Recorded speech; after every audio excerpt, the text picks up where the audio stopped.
Joining me now is Amber Athey, Washington editor at the Spectator. Amber, welcome back. Always great to see you. As we just heard, Owen reported that the Omicron variant has been detected in California and Minnesota. I'd like to get your thoughts on President Biden's plan to tackle this new variant, including extending those mask mandates on public transportation.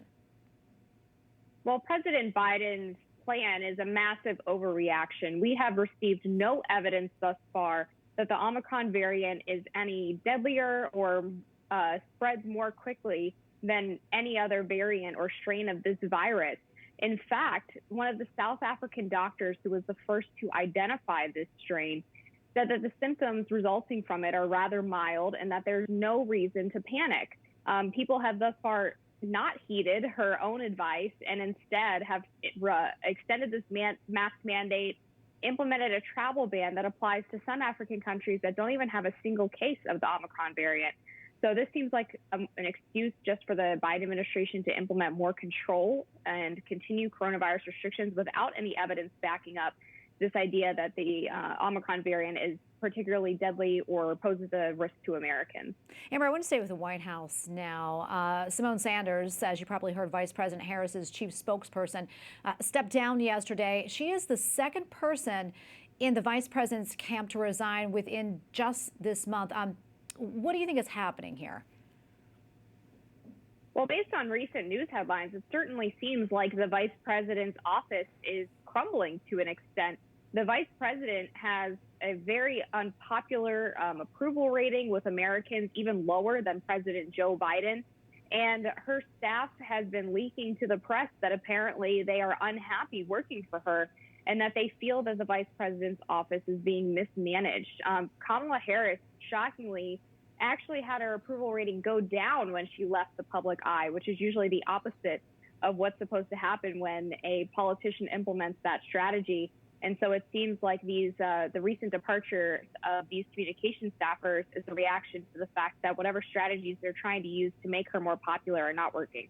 Yeah, we're going to stay in D.C. here. Yesterday, a big day at the Supreme Court with Dobbs versus Jackson Women's Health. Speaker Nancy Pelosi said, quote, the court is threatening to trample on the Constitution, and she advocated to make Roe versus Wade law. She also said, quote, it is scary, really scary. I say that as a practicing Catholic. Amber, your reaction to that? Well, it's obviously horrific that we have so-called devout Catholics serving in Congress and in the White House who think that it is a woman's right to kill her own child. So Pelosi's words are really disheartening. However, the arguments in the Supreme Court made quite clear yesterday that Roe v. Wade was incorrectly decided, that there is no right to abortion in the Constitution. Justice Clarence Thomas did a great job illuminating this yesterday when he asked the pro-abortion advocates to identify exactly which right protects this so-called right to abortion in the Constitution. And they claimed that it was a question of liberty. Of course, there's no liberty to kill another person, to take an unborn life. And I believe that the conservative majority Supreme Court is on its way to, at the very least, upholding this Mississippi ban on abortions after 15 weeks. And it's quite possible that we could see a reversal of Roe v. Wade, or at least a tightening of restrictions as compared to Planned Parenthood v. Casey. Want to switch gears here slightly. Not a whole lot of time left, but some other big news this week. Jack Dorsey, co-founder and CEO of Twitter, stepped down earlier this week, and the new CEO said in an interview last year that Twitter is not to be bound by the First Amendment and that the platform wants to promote healthier public conversation.